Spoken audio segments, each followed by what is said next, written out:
আসসালামু আলাইকুম। চতুর্থ দিনে শুরুর ব্রেকথ্রুর জন্য বাংলাদেশ অনেকাংশে ডিপেন্ড করবে তাসকিন আহমেদের উপর।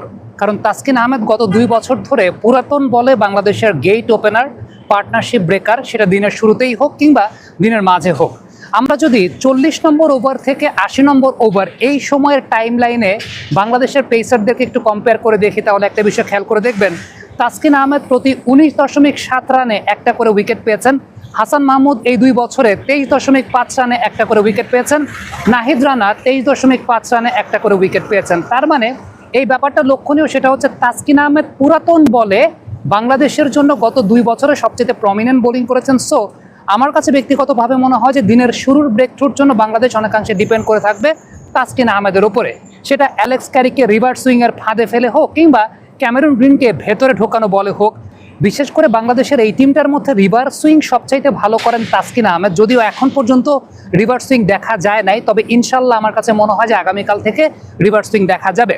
এবার একটু ডিকোড করতে চাই অ্যালেক্স ক্যারি এবং ক্যামেরুন গ্রিন এই দুইজন ব্যাটারের দুর্বলতা কোথায় আছে, বিশেষ করে আপনি যদি তৃতীয় বা চতুর্থ ইনিংস চিন্তা করেন। আমি প্রথমে যেটা বলছিলাম যে রিভার্স সুইংয়ের জায়গাটা, গত অ্যাশেজে Alex Carey around the wicket থেকে আসা বেন স্টোকসের রিভার্স সুইং কাইন্ড অফ ডেলিভারিতে উইকেটের পেছনে ক্যাচ দিয়েছেন। এছাড়াও যেটা দেখা যায় সেটা হচ্ছে পুরাতন বলে, অপেক্ষাকৃত পুরাতন বলে Alex Carey around the wicket থেকে যে আসা বলগুলো থাকে, যেটা সত্যিকারের অর্থে বাইরে বেরিয়ে যায় বা চতুর্থ বা অফ স্ট্যাম্প থেকে হালকা একটু সুইং ডিভিয়েট করে টুয়ার্ডস আউটসাইড অফ স্ট্যাম্প, ওই টাইপের বলে অ্যালেক্স ক্যারিকে ভালনারেবল দেখা যায়। অনেক সময় তিনি শর্ট খেলতে গিয়েও পুরাতন বলে কিন্তু স্ল্যাশ করতে গিয়ে, কাট করতে গিয়ে, ড্রাইভ করতে গিয়ে পুরাতন বলে তিনি উইকেট দিয়ে আসেন। তবে অ্যালেক্স ক্যারির আরেকটা জায়গা আছে নতুন বলের ক্ষেত্রে, দুইটা বিষয়। একটা তো ভেতরে ঢোকা বলে ইনসাইড এজ, এটা কমন একটা ফ্যাক্টর, এটা গত ইনিংসে আমরা দেখতে পেয়েছি, এটা নতুন বলের কথা বলছি। আরেকটা জিনিস আছে সেটা হচ্ছে লেগ সাইডে ফাইন লেগে একটা শর্ট ফাইন লেগ কিংবা একটা লেগ স্লিপ রেখে তাকে ফ্লিক করতে বাধ্য করা, সেটা শর্ট অফ লেন্থের বল হোক কিংবা ফুল লেন্থের ফ্লিক শটের বল হোক, এটা একটা ব্যাপার আছে। তবে আমার কাছে যেটা ব্যক্তিগতভাবে মনে হয় সেটা হচ্ছে স্পিনারদেরকেই মূল কাজটা আসলে কালকে লিডারশিপের দায়িত্বটা নিতে হবে। এবং এক্ষেত্রে অ্যালেক্স ক্যারির সবচেয়ে গুরুত্বপূর্ণ ব্যাপারটা হচ্ছে তাকে কন্টেইনিং বোলিং করতে হবে, মানে উইকেট করিডোরটা মেনটেন করে, স্টাম্প করিডোরটা মেনটেন করে তাকে বোলিং করে যেতে হবে। এবং তার স্ট্রেংথের জায়গাটা হচ্ছে এই টাইপের বলে সুইপ করা বা রিভার্স সুইপ করা, তাকে সুইপ বা রিভার্স সুইপের ফাঁদেই সবচেয়ে বেশি ফেলতে হবে। কারণ অ্যালেক্স ক্যারি আপনি যখন কন্টেনিং বোলিং করবেন, স্টাম্প টু স্টাম্প বোলিং করবেন, কতক্ষণ আর ডিফেন্ড করবেন, একটা সময় তো আসলে সুইপ বা রিভার্স সুইপ করতে যাবেন। সো ওই সুইপ বা রিভার্স সুইপ করানোটা হচ্ছে কি অ্যালেক্স ক্যারিকে সবচাইতে বুদ্ধিমানের কাজ অ্যাজ আ স্পিনার। এবং definitely Mehedi Hasan Miraz will be there, Taijul Islam will be there. এই কাজটাই করবেন অ্যালেক্স ক্যারির জন্য, স্টাম্প করিডোরটাকে তারা ছাড়বেন না, তাকে সুইপ বা রিভার্স সুইপ করতে বাধ্য করবেন। আরেকটা জায়গা আছে সেটা হচ্ছে আপনি তাকে ড্রাইভের বল করবেন, দূরে বল না, ড্রাইভের বল করবেন। অ্যালেক্স ক্যারি ড্রাইভ করতে গিয়ে আউট হন। অনেক সময় দেখা যায় যে উইকেট করিডোরের বলে, সাজিদ খানের একটা বলের রেফারেন্স আমি আপনাদেরকে দিতে পারি, যে উইকেট করিডোরের বলে ব্যাট প্যাডের ফাঁক গোলে তিনি তারপরে স্টাম্পের তার উপরে গেছে, সেরকমও ঘটেছে। সো অ্যাজ আ স্পিনার যখন আপনি অ্যালেক্স ক্যারিকে বোলিং করছেন তখন স্টাম্প করিডোরটা ছাড়া যাবে না, স্টাম্প করিডোরটা মেনটেন করে বোলিং করতে হবে। অন্যদিকে আপনি যদি ক্যামেরুন গ্রিনের কথা চিন্তা করেন, ক্যামেরুন গ্রিনের সবচাইতে উল্লেখযোগ্য জায়গাটা, যে কারণে আমি তাসকিন আহমেদকে সবচেয়ে বেশি ফেভার করি against Cameroon green, incoming delivery বা স্টাম্প করিডোরটা মেনটেন করে বোলিং করার জায়গাটা। ক্যামেরুন গ্রিনের ক্ষেত্রে সবচেয়ে উল্লেখযোগ্য জায়গাটা হচ্ছে ইনকামিং বল, স্টাম্প করিডোরটা মেনটেন করে করা বল। এটা পুরাতন বল হোক, নতুন বল হোক, স্টাম্প করিডোরটা সবচেয়ে ইম্পর্টেন্ট ব্যাপার।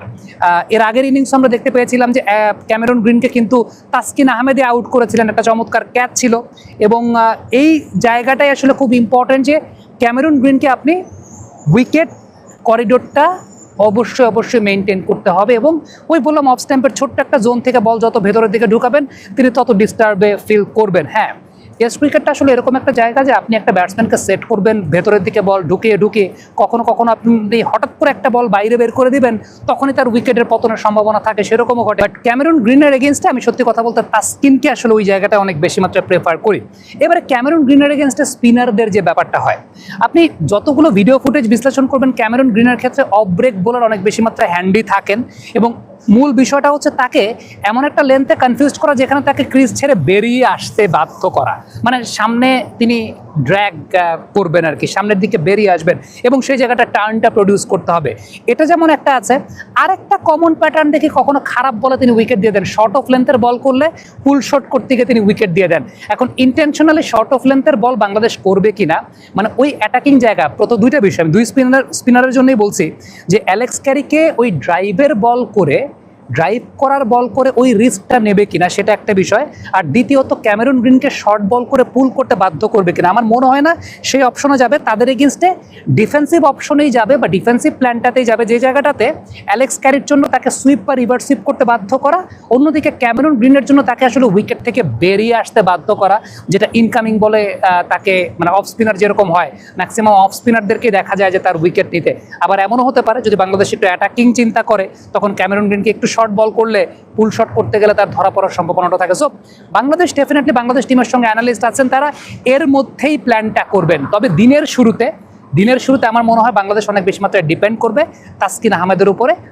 পুরাতন বল যদি কালকে রিভার্স সুইং করা শুরু করে, I think Taskin Ahmed will be the কি। আর নতুন বল নিলে তখন তো হাসান মাহমুদ সেই জায়গাটা আছেনি, তখন পেস বোলারদের একটা বেশ ডমিনেশন দেখা যাবে। এবং স্পিনাররা কিন্তু কাজের কাজ করে দিয়েছেন, স্মিথ লাবুশেন 2টা উইকেট কিন্তু স্পিনাররা নিয়ে দিয়েছেন। সো এই ইনিংসটাতে অনেক ভাইটাল হতে যাচ্ছে স্পিনারদের ভূমিকাটা, সেটা উইকেট নেয়ার ক্ষেত্রে, রান কন্টেইন করে প্রেশার ক্রিয়েট করার ক্ষেত্রে হোক, কিংবা বোলিং পার্টনারশিপ বিল্ড আপ করার ক্ষেত্রে হোক।